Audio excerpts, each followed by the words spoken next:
లెక్క పెట్టి కడుపు మార్చుకుంటావు.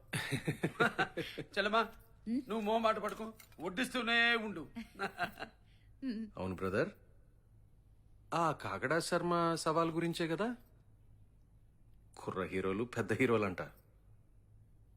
ఏం చేద్దాం? దానవీర సూర కర్ణ ఏంటి? నా డైరెక్షన్లో. నువ్వు కృష్ణుడు అయితే నేను కర్ణుడు, నువ్వు కర్ణుడు అయితే నేను కృష్ణుడు. Choice is yours. పైగా నిన్ను డైరెక్ట్ చేయాలన్న ఆశ కూడా తీరుతుంది.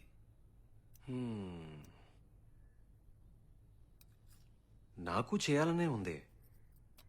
మన మధ్య మనస్పర్ధలు లేవని అభిమానులకు కూడా చెప్పినట్టు ఉంటుంది. కానీ ఏంటి బ్రదర్? పౌరాణికాల్లో నీతో నటించనని అన్నపూర్ణకి మాటించాను. వాట్? అవునన్నయ్య, శ్రీకృష్ణార్జున యుద్ధం నాటి మాట. పౌరాణికాల్లో మీతో ఏ హీరో చేసినా జనం మిమ్మల్నే చూస్తారు.